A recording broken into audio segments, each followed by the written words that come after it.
everybody, it's Jo from the library. Today I'm going to share with you a pre-K packet all about trees. Longview has earned the certification of Tree City, USA, so trees are important here. Some people call them evergreen trees, but I'm going to call them conifer trees. They're called that because their leaves don't change color in the fall. They have needles, which are a different kind of leaf. Coniferous trees reproduce by growing little seeds inside of pine cones. A fun fact is a coniferous tree is the oldest thing on the planet. A bristlecone pine tree that grows in California is over 4,800 years old. From home, you will need a paper plate or a newspaper, something to catch the glitter on, and a paintbrush. And inside, we have our supplemental slip that has songs on it and some book recommendations and an early literacy tip. And the early literacy tip is to point out environmental print when you're out with your child. Environmental print can be store signs or street signs or grocery store items, anything with letters and numbers on it. And you can talk about the sounds of the letters, the names of the letters, or what numbers they see. Research has shown that for emergent readers, environmental print can be like a bridge that connects letters and first efforts to read. Also in the bag, there is a packet of glue and a pine cone that's been hot glued onto cardboard so it stays, and some glitter. And the first thing we're gonna do is put our pine cone on the plate or the newspaper. Then we're gonna open up our glue, and using our paintbrush, or you can use a Q-tip if you don't have a paintbrush, we're going to try to get the glue over all the little parts of the pine cone. So once your pine cone is all covered with glue, and you can even cover the bottom portion of it, you get your baggie of glitter and sprinkle it all over. And that's going to look like the snow. You can do this however you want, but just try to. Sometimes it helps if you pick it up and then go. That way you can get it on all the little branches. And be careful not to get it all over the place. Always sprinkle it over something.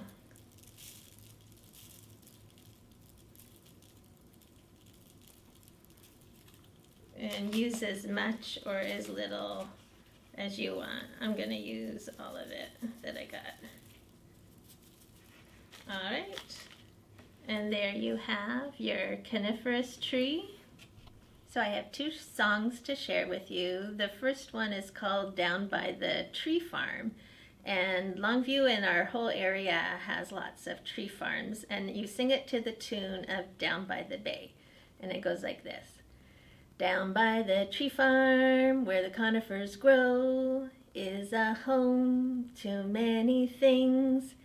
And in that tree, you just might find a pretty little bird singing the best song you've heard. Down by the tree farm, down by the tree farm, where the conifers grow, is a home to many things.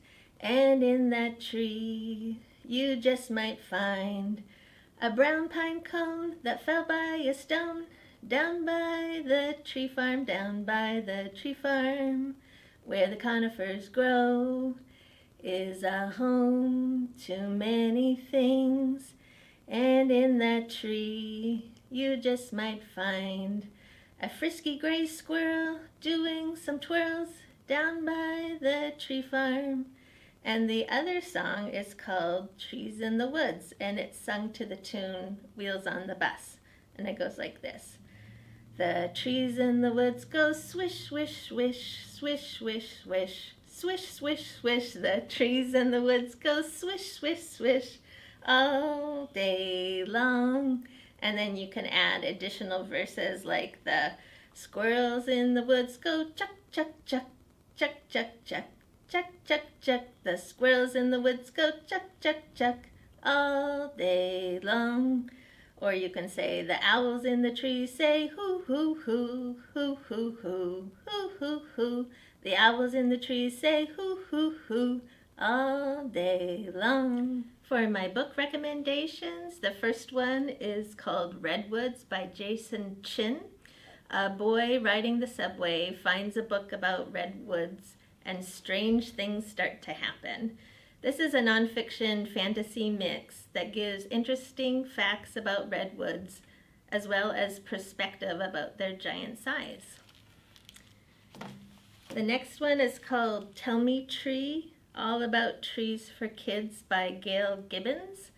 A good introduction to trees for beginning readers, which discusses tree seeds and tree parts.